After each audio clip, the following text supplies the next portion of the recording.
Hey, you are listening and watching to the #1 podcast for the culture, the movement, and the discussion. You are in for a treat on this episode. One of my dear friends and one of the best stand-up comedian actors in the game. A lot of people call him the Roastmaster General, a.k.a. about to blaze your ass when you see his show. But I love his enthusiasm, and he's a Jersey native such as I.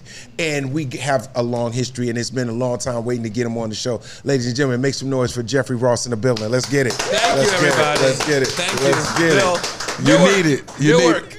Hey man, listen. Brick City. Brick City. Cats don't know how far we go back. Like, we don't even look like we would know each other. Yeah. You know what I'm saying? They don't know, like, our careers kind of like, you know, I want to say they kind of came in the same vein together. We were in Jersey. We didn't have a lot of comedy clubs. No. Everything was a restaurant / club, right? We was like smelling like French fries and shit for the first couple of years. Working for French fries. And maybe we get a spot, and maybe Louis Ferranda would let us do like extra 12 minutes for some chicken wings and shit. Love you guys. Right. Louis Ferranda. Remember that? I talked to him. He's still a supporter of the comedians. Absolutely. And of myself. You know, it's funny. I always say, like, shows come and go, movies, whatever. It's all great.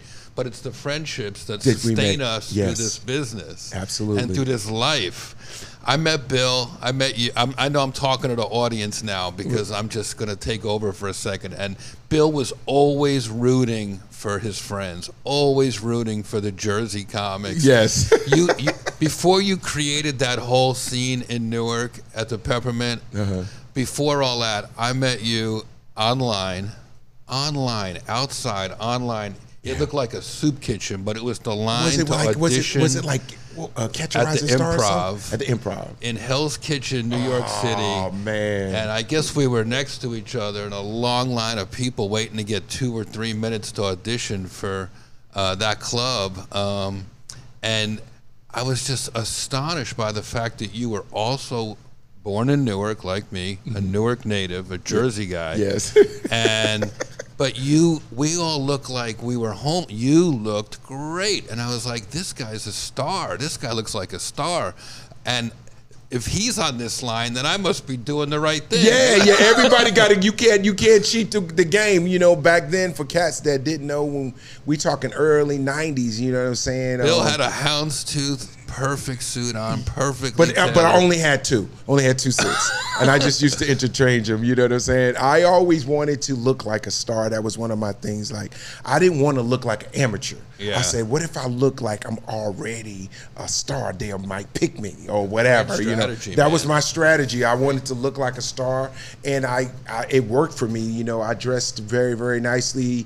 I looked kind of professional, I guess, because I was coming out of the corporate world, and so I was like, I didn't have like a bunch of suits. I just had like the right suits to wear, and I always had a little skinny tie or something, you know. Yeah. And I never looked like a comedian. I thought that was like the thing that people were like, "Who's that guy?" Like, right. You look like an entertainer. Yeah. And then immediately you popped into MTV and cool stuff, and I was like, "Oh yeah, that strategy absolutely worked." And you did influence me, because when I started starting to pop off on the roast, I started wearing tuxedos and suits. Oh, you start getting jazzy. I see you. I was hitting Nutrisystem, trying to be skinny. I thought that was my future. It was like I was gonna be a good-looking guy. But listen to this, Jeffrey. Like, people will not know that what I know. Like, long hair, crazy. Wow. I just remember me, you, and Jay Moore swinging for every ball to try to knock it over the gate.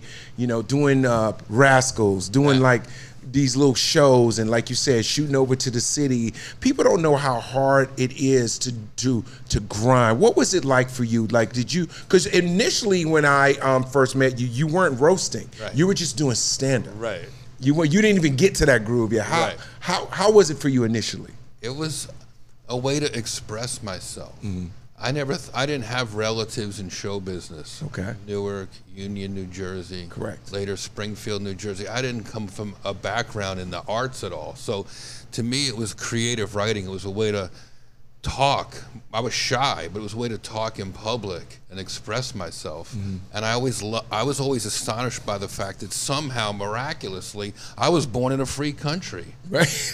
Where I could talk. I could talk shit. I could have a good time. And when the first time I ever saw, like, you know, a comedian curse or like curse words in a magazine, like, you know, I thought it was just so interesting that, oh, in some countries you're not allowed to do that. And I always liked the comedians. I was into the rock stars like Eddie Murphy and the Blues Brothers and Cheech and Chong, people that were like using music and like big, crazy acts.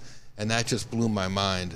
And here's the thing, man, and I feel like everybody's career is different and everybody's trajectory is different. Like I remember, it feels, let me give you the perfect example of how your career looked to me from this side. Love this. Your career looked to me like you looked like a guy that always got on base, but you was looking for the home run. You always got a hit. Like you never got up and struck out. You got up, you always got a solid hit, got on base, got to second, got to third. How about this? 20 years in, I start seeing you hit home runs. Yeah. Everything. You was like, you was on some gangster shit, knocking the ball out the park. And I think that's a tribute to your work ethic. Like you never stopped grinding. Like I'd see you in a small comedy club, then I'd turn around and see you at Radio City Music Hall with Dave Chappelle. I'm like, yo, what's up? You're like, hey Bellamy, hey Bellamy.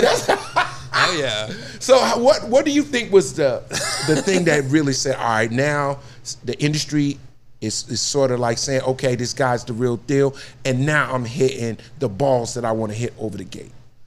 For me, it was endurance. Like I put everything second to comedy. Now I have more of a life, and I'm a better at human taking being. breaks. And, Right, yeah, right. sure. But it was endurance, sheer endurance, and part of it was for me. To endure is to enjoy the process. I always love not just telling the jokes at Radio City Music Hall, but writing the jokes, trying them out of my friends, going to the clubs, calling my sister, saying, "Is this funny? Is this too much? Can I get away with this?" You know, and just figuring it all out. What are you going to wear? Who's coming? I love the process. And sometimes you have bad days. Sometimes you bomb. Sometimes you kill. You got to kind of. You got to be numb to the fact that you could fail. Like I just have an unrelentless sort of like attitude of positivity about it. Like I never thought I would ever lose. I was just like, I'm gonna figure this shit out. I'm gonna go get it, right? You always were like that. Yeah, like, but I mean, like just passion, like the passion of a tiger or something. Like I gotta get out of Jersey. I gotta figure out how to be good in New York. They're gonna know me in Philly. I'm gonna figure out how to be the best comedian in Connecticut. Like I just kept taking state by state. Like every time I showed up, I wanted to be the best comic. So that's still to this day is like my fire. Like I still feel like I want to prove that I'm that funny, right? Do you feel like you have a chip too? You know, pretty early on, I didn't go in with the winning attitude that you went in. I went in like I had lost almost everything I cared about in life. My parents, my grandfather, everyone who took care of me had died. And I was like, or anyone I cared about and loved. And I was like, well, I'm sort of like untethered. I'm just kind of floating out there like some astronaut movie, right. You know, like in the universe. I don't have to make anybody proud. What would be like the wildest thing to do right now? And I took a comedy class. Wow. A couple of years, I went to film school up in Boston, and I was like making training films and kind of doing stuff in New York City, living with my grandfather. I was just some fat loser living in New Jersey, like trying to figure it out. All my friends were making money in Wall Street, and I had some weird film degree from like and it wasn't like I was coming out of like, you know, I didn't know. I didn't have anyone to tell me, guide me, no showbiz in the family. And my buddy Mark was like, let's just go to this comedy class, try to learn comedy. Let's learn it. And as soon as I did it once, I loved it. you know, chick talked to me. Some Navy dudes were in the audience, like talking to me, and I was like, "Oh, this is like a way to be cool, to make friends, to have a social life." Oh, you looked at it from a whole nother game. I like that though. I could talk to people, right? And I didn't say what I want. I never wanted to be famous. For me, it was. I said to myself in that moment, "I love this so much. I'm not going to let it kill me. If I do it once on TV for 10 minutes or 8 minutes, whatever the TV show was, I'll be fine if I never do it again. I'm going to do this like a hobby so that it doesn't break my heart." And I've been doing it like a hobby for 30-something years Jesus Christ. Can we get a round of applause for that? Thank you. Just do it like you don't give a fuck. Right. Do it like it's just something I'm dealing with. I don't care. You know what happens. And here's the thing that I just popped in my head as I just go back in my memory of your career. The people that know you now, and I love that you post your roast on your social media, because you solidified your lane and let motherfuckers know, don't come to my show if you won't get your shit toe up. Like, you come to my show, you're gonna have a good time, but you gonna leave with your ass ate out, right? But the cool thing about it is you still have your charm, and it's not like it's not mean spirited, but it shows how fast you think in the moment, bro. And you have great memory. I saw you roast someone, do 2-3 jokes, and you used a callback from the one you said. Oh yeah. I said, oh, that's, see, for a comic, I'm like, that is some gangsta shit. I remember vividly you doing it just a little bit of your show. I remember like when 20 years ago, I'd see you do your thing, and you would do it from the stage, and you'd talk about somebody like here, here. When you brought the show to the stage, game changer. Now everybody can see what you see. Brilliant. You got to give the flower. That was gangster. What made you do that? Modern times. I felt like in the old days, comedians, Don Rickles, one of my idols. He got to be your hero. People clamored to sit in the front row and get roasted. But in the modern age, I feel like, sure, people want front row seats, but they don't always have, I don't know. Volunteer. I want my fans, if they want to get roasted, to come volunteer. Up here and get it. The world has evolved where I don't like to make jokes behind people's back. I'm not good at pranks. I don't like getting pranked. I'll roast. If I love you, I'll roast you to your face. I don't talk about you behind your back. If I can't say it to you, then I don't talk about you. I love it though, and that to me is really fun. Because everybody wants a target on their back. You annihilate people so well, and the audience loves it. It's like, it's just juggernauts of jokes, like just like the outfit, what they said, what they look like. And this is the brilliant thing about comedy that people, hopefully, when they watch your social media, Jeff Ross, by the way, thank you. You will see the amount of improvisation you're doing and the amount of wittiness. It's like, it's like brow, like bro, but you make it look effortless. That's what I love. It's like you just chilling like this. So what's your name? And you blow the chain off their neck, you blow their ears off. You like, cool, don't worry about it. What are you laughing about? Bow! And like, so you go down the road, and everybody gets the guillotine. I love it. Yeah, I love that. No mercy. No, and once you opt in, I say, what happens I do my show, most of my regular show, which I'm working on, which I'm very loving being on stage, loving talking to people about life and death and some personal stuff. And at the end is a release. I say, the lights come on, and I go, who's celebrating something, who's pregnant, who's disabled, what you got, what you got going on? And people start leaping out of their chairs. They want to come see you, and bro. I'll pick like 8 or 10 off right out of the audience. Doesn't matter if it's a comedy club or an arena. You don't matter. Oh, they God, come I up. love you for that. They come up, and it's like the most punk rock thing. I feel like I have a superpower when it's happening, bro. Because I'm normalizing people's appearance. They're up there to feel empowered. They want to own it. They want to laugh. They want to be seen. I get every shape and size. I've learned Bill, you're a beautiful person. You're a very handsome guy. There's no such thing as a normal-looking person anymore. Everybody's like kind of the same. That's the world we live in now. Right, you know, like everyone's beautiful.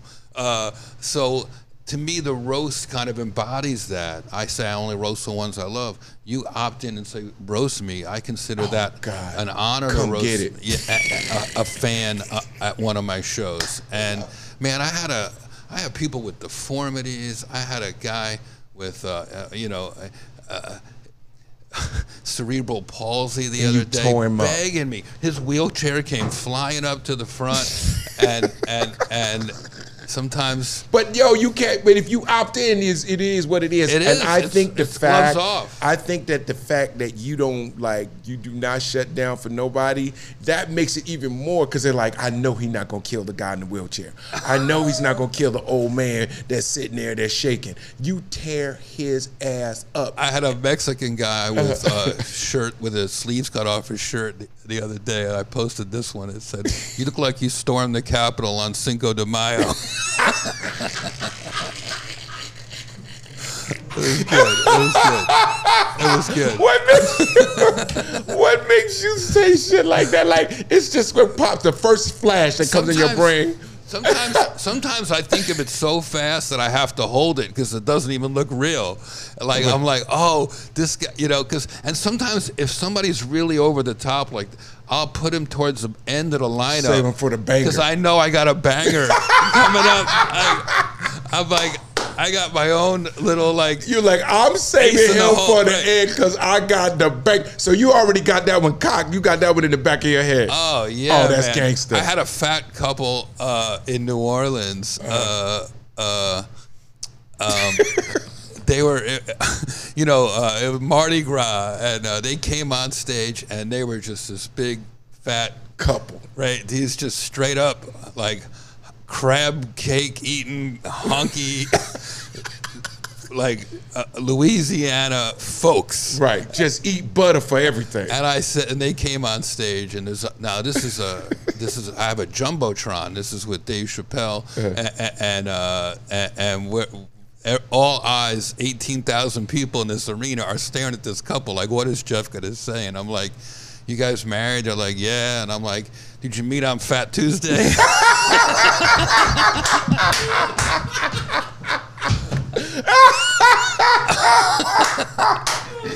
Now, it's the joke's funny, but when you see, when the whole room of people sees these two, like, their boobs start bouncing up and down, their knees start buckling, and everyone around them on stage starts falling over. So it's like rolling a strike and watching the pins go bam. Oh my God, Jeff, it's the best. Speed roasting. Bro, I call it speed roasting. roasting. Listen to me. Listen to me. I'm seriously giving you your flowers. There's no other. The only person would be your godfather, Don Rickles. And Don Rickles was brutal. And he was not cutting no corners. Like, he couldn't exist in this soft ass world we live in right now. He would have just went against it anyway. He would have never changed up. But for us, our generation, you being our Don Rickles of this generation, where you're still truthful and saying what you see, it is brilliant, bro. It's like throwback comedy. Like the raw, like real stuff, right? And that's why it's killing on social media.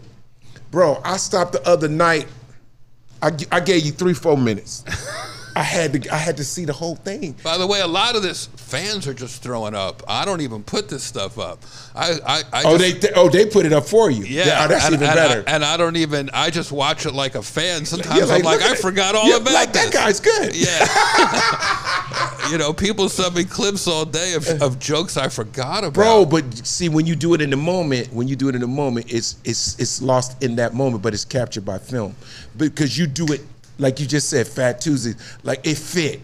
Like, that's brilliant, bro. Like, honestly, I remember when this first started cultivating, and I'm gonna say this is probably like 15 years ago, when they start asking you to roast celebrities at the big Friars Club kind of thing. Right. And I remember the first time you did it, I said, uh-oh, he on one.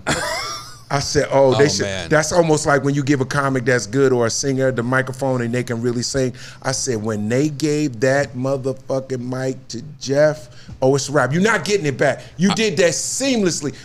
I couldn't look back. Bro, you was annihilated. I found my Yankee Stadium right there, baby. Boom. And you have not looked back, man. I give you your flowers because in life and, you know, in our careers, man, it's like, it's hard to find, like, what's my thing? Like, you know, what's my thing? What do people love about me? You know what I mean? You know, am I this? Am I that? Am I, you know, I'm laid back. What's your hook? What's your mood? I remember, like, when Bill Burr was coming up. And I remember Bill Burr and I was doing shows back in the day, and he was like, Bellamy, you know, I don't know, I'm kind of irritating, you know what I mean? I don't know if they get me, you know what I mean? You know how Bill Burr is, you know what I'm saying? And I'm like, Bill, you're fucking funny, bro. Don't worry about them. Just keep pounding out you, man. He was trying to figure out, you know, but I knew what he meant. It's like, what will they like me for? What will people, because we do want to be loved by our fans and we do want to get appreciated, you know. But when you own you, that's the magic. There's only one, Jeff Ross. Thank you. You feel me? That's the hard part, being an original. Yeah, man, we forget to just do you.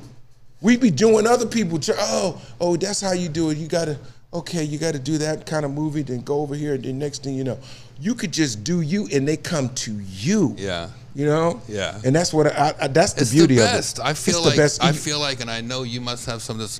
You know, we have the best. I feel like the luckiest guy in the world. Yeah, me too. Doing what we do. Yeah. I know it sounds corny or cynical or just like the best medicine, but I see how happy people get after comedy shows, and people have the blues. You know, all these things are way up: divorce, depression, things even worse, and comedy is like an escape valve, a release for people. For me, for sure. During the pandemic, I was doing shows outside in parking lots here around Hollywood just to keep my sanity. Yo, I didn't know what to do, go out, bro. Just to do something. I didn't have man. COVID was tough because it was like I had all these ideas. I was still writing jokes and nowhere to perform. Right. You know what I'm saying? And I'm like, damn. So one of the things I started doing during the pandemic was sitting in my car and telling stories. Oh. And I was working on my book at the time, and I was rehashing all these different memories in my life and funny shit that happened. I just sat in my car and started telling the stories, and those stories blew up like nitro, bro. Wow. And going back to what you said, doing your authentic you, and it happened by mistake. I used the pandemic to start. I never had dogs. My sister got bit when I was little, but you know, I was lonely, and this old German Shepherd from a rescue off the street, and you never know where. I had lost a couple buddies, and like something leaves you, and then something else fills that space in your heart, and even though I like to roast people and I go in on people, the stand-up that I've been doing has a more personal touch, more sensitive, right? And then comes back with the roast. Right, now you hit it with you come back to the ruthless. I want to take people on a journey. You know, it's like as we grow as artists, like you and I have been doing this for a long time. Yes. I want to keep the audience surprised too. Absolutely. So that's at least post-pandemic what I've been trying to think about. Now, with your career, the thing that I feel, you know, and this is more personal, is that you seem like you're a loner. Like, you know, like a lot of comedians are. You know, everyone's not an extrovert. A lot of the funniest guys that, you know, we know, when you see them off stage, they're chill, man. Like, they're like low-key cats, you know, they out the way. You know, they chill in the corner, you know. Even Chris Rock, like I ran into Chris Rock at the Cellar. This was like a year ago, and I just was in the city, and I was like, I'm gonna go up tonight. Yeah. And he was working out. Yeah. OG, working on a new show or whatever. And I said, damn, what you doing, Rock? And he was like, man, sitting in the corner in the dark, like just writing with his pencil paper, and he had his thing. And I'm like, you all right? Yeah, Bellamy, I'm just going to get back on the road and do my thing. And he seemed so nervous and out of the way. And I was like, he's a superstar. Like, you know, to me, I mean, I know we've been friends the whole way, but I'm like, he's still a superstar to me, you know what I mean? The world. And he's so shy. Like, he's literally very, very shy in real life. And I feel like you have a lot of shy as well. How do you go from being so shy in real life and then you turn up like Superman to be on stage? I was always able to use a joke. Like, the more uncomfortable or awkward or, you know, like, I would be able to somehow make a joke that would break the ice, right, and get people to at least loosen up or something. Yeah, listen to the next thing I might say, or at least have the guts for them to say something. So for me, it was always comedy was like a nervous, like icebreaker, and I like being on stage. I have to overcome. It took me a long time to really feel comfortable, but I feel like as soon as I started getting on stage, like I was a disc jockey in college, and you know, I wasn't comfortable in front of a microphone yet, and it wasn't until I just dropped myself in that environment that I just sink or swim. I was like, if I didn't learn how to get comfortable and come out of my shyness or my, you know, a bashful, I was gonna have to go find a regular ass job. So it was like, so this You're like, and I'm not doing that. Right. So I grew up around caterers. It was hard work. My father, grandfather, great-grandmother were all caterers, weddings and bar mitzvahs in Newark, New Jersey. Yeah. So I wasn't, I didn't want, I really wasn't trying to cut up all the prosciutto and all the, you know, the salami and the ham and make all the cheese. You was like, not doing no platters for the rest of my life. I didn't make fake fruit cups, and my fingers were all red in high school. From the cherries? From the cherries, I had to put them on the fruit cups. And and then I was a center for my high school football team. I was the punt center. Okay. And my fingernails were red on Sundays. Because you would kick your fingers. Everybody thought I had nail polish on. Oh, that was from the cherries. Yeah. Like, look at that kid out there. He's got his fingernails polished. So now in this world of, you know, sort of like cancel culture, or, you know, people where to me, I feel like it goes in waves every 10 or 15 years. We get soft and oh my God, we can't do this. Do you feel like we should fight against that to be authentic and keep comedy the way it's originally supposed to be? Well, comedy's supposed to not just push the envelope, but cross it, right? I mean, comics should be able to make mistakes and go too far. But also, like I said before, like we can evolve just like every other member of the community. You know, I'm not, when I do a show, I want people to feel good and repeat the jokes and say, guess what Jeff Ross said about me last night, and not be offended. Like, I want to scratch the skin, but not break it. Okay. And I feel like no matter what the mood of the culture, the cancel culture, all that, like once you opt in to go to a comedy show, whether it's in a club or a theater or an arena or even, you know, on the internet, you're in. You don't have a right to be offended. No, you got to have fun. Right. It's like, leave all your worries at the door. Otherwise, what are you doing with your life? You're like walking around being offended by comedy. It's like, what are you doing? But people are, man. People I don't even think. I think most of it's not real anyway. I think people just use whatever they can to further their agenda, their social media. If I go, I call this person out, then people will follow me. You know, no one's actually offended. You know, it's more like, Right. I mean, but I find like I do my comedy the same way. Like I have to write from the heart. Like for me, we mentioned this earlier, being authentically you. You know, I think people who are Bill Bellamy fans want to see Bill be Bill, like not me tiptoeing and oh my God. Oh my God. They'd be so mad. My God, I can't even imagine me trying to do that shit. Like that don't even make no sense. I don't even think like that. Like, I don't even think soft or like halfway. I got to say, just like you said, Fat Tuesdays. Like, I'm like, that shit would be right. That's it. Don't say nothing else but Fat Tuesday. Especially when they both fat. What would Booty Call have been if it had to be like family friendly? Oh, it wouldn't even be Booty Call. It would be like Date Night. It'd be so lame, man. You gotta go Smile Dial. Smile Dial. Yeah. Bootylicious. Send me a picture of your smile. But think about this, for all the laughter that we provide to the world and travel amongst the world, we do, you know, go through some tough times. Like for me, you know, I lost 2 of my favorite, you know, comedians kind of like, you know, within a year's time. Like we lost Bob Sagget, who I just recently, you know, talked on the phone, really, and it was just so crazy.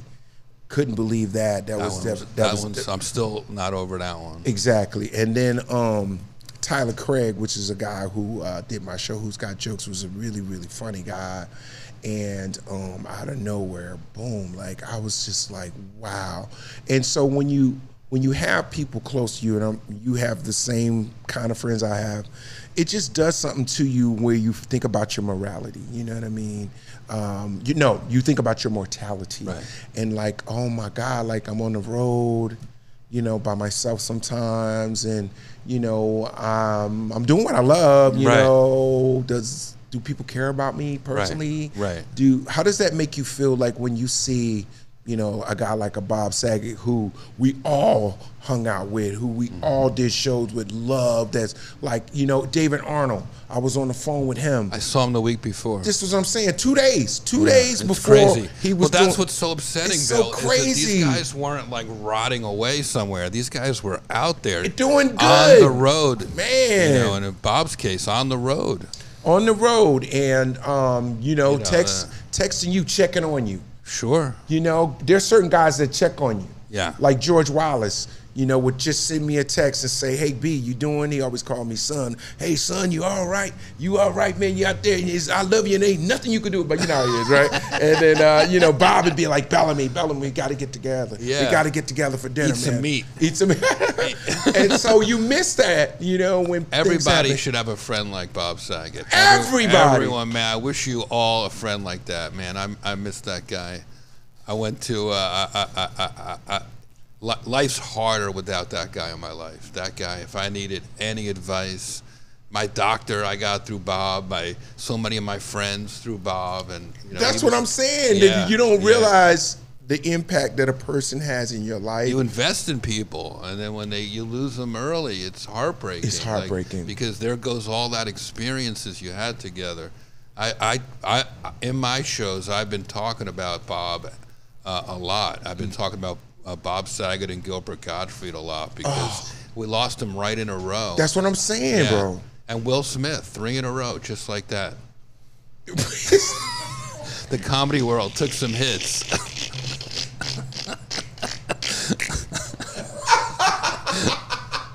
You know, I did not see that coming. That one hurt because I have alopecia, right? And I'm starring in G.I. Jane 2. So. Yeah, and so you. It was really painful for you to hear. That one hurt. That hurt a little bit. Yeah, so somebody with alopecia. I can laugh at myself. It took a long time, but yeah, but you have like this sort of you have a gift for like looking at yourself and really just not giving a fuck.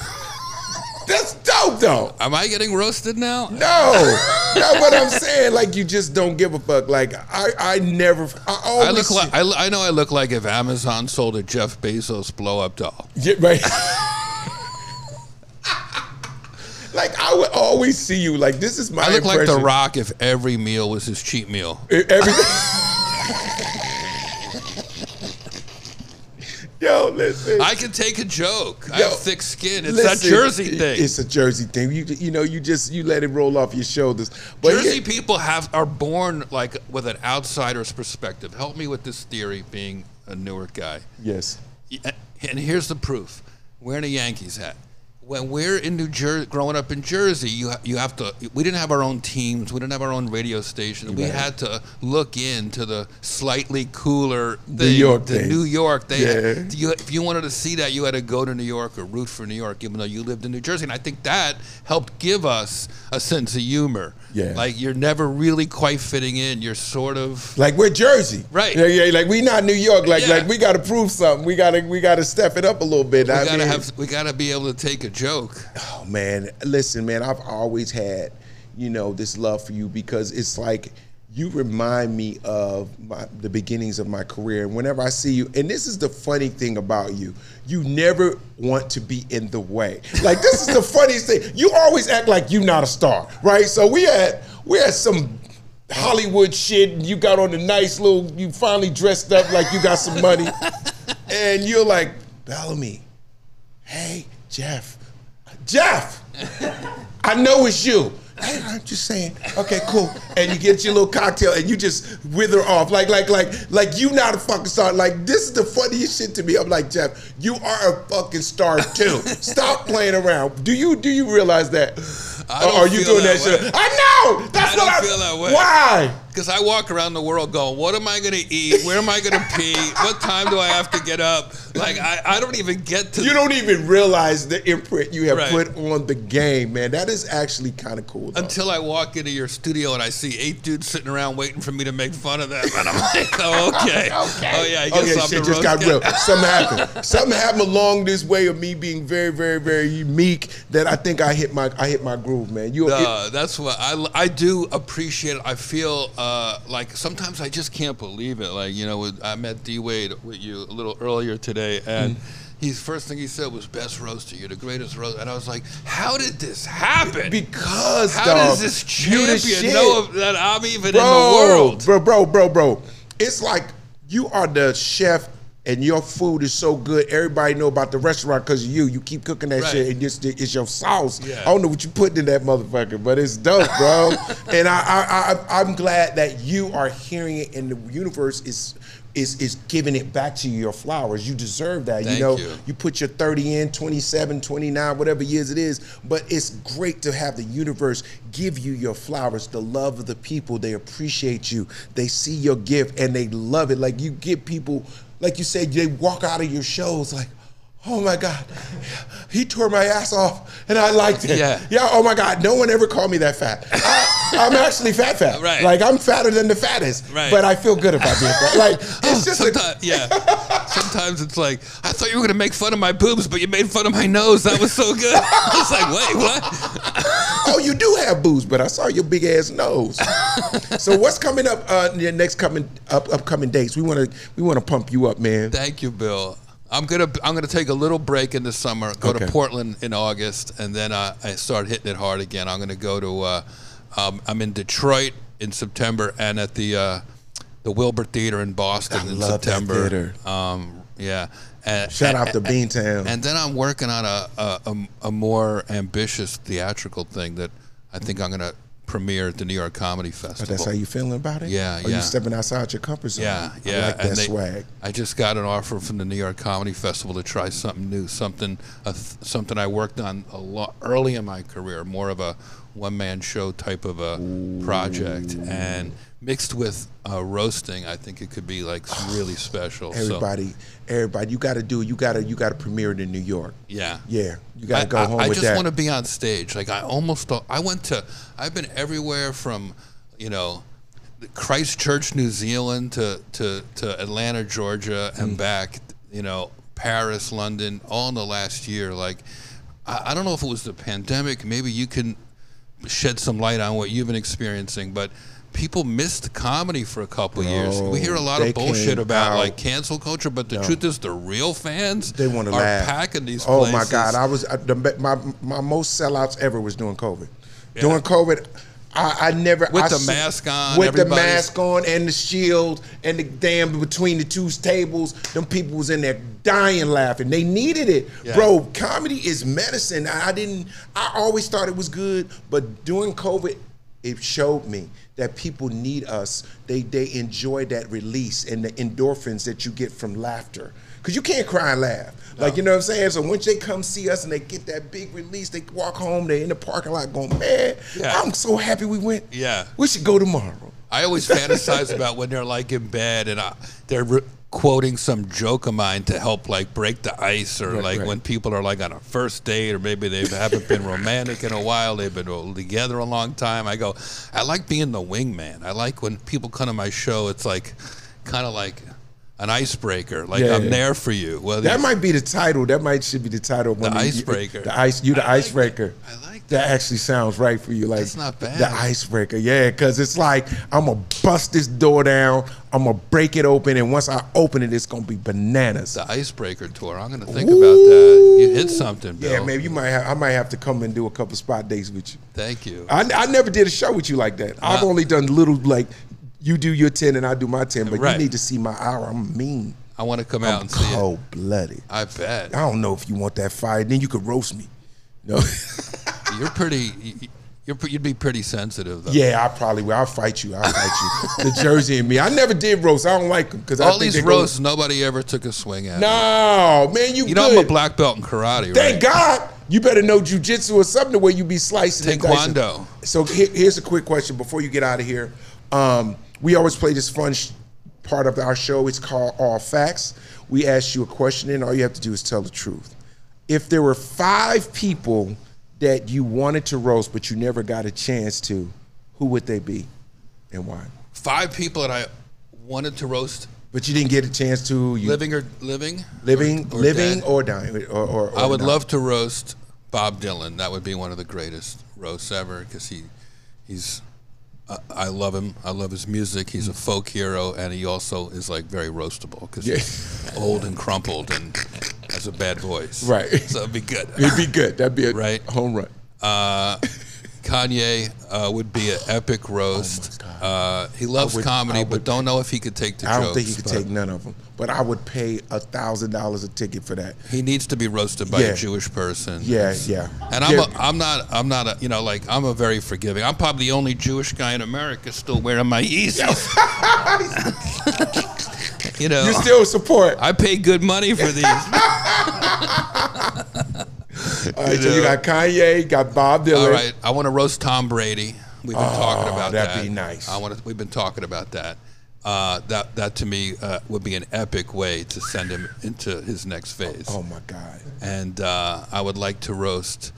I always figured Stevie Wonder would be one of the more epic roasts because of all the reasons we love Stevie. Plus, he has an amazing sense of humor. I've seen him be self-deprecating, and I've seen him roast his band in his concerts. So I feel like a Stevie Wonder, very rare you get to roast someone who cannot see. Right. And to me, that would be iconic. Iconic, and the jokes would be like once in a lifetime. Jesus Christ, you would kill. And I think a lot of big stars would come out for that one. Mm-hmm. And I love Stevie. One more. Hell, man.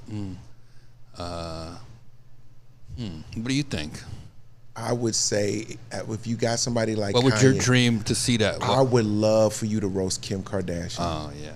Oh, you would just have like you got so many things you could hit. That's the thing, like because you know you go from moments in their lives that they could flip and this and that, and you've had more than this, and oh my God.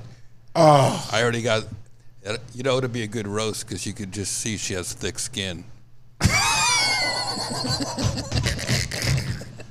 Ladies and gentlemen, only on Top Billing could you be so authentic, so you, and so roastable. Ladies and gentlemen, let's make some noise for Jeffrey Ross. Jeff Ross in the building, only on Top Billing.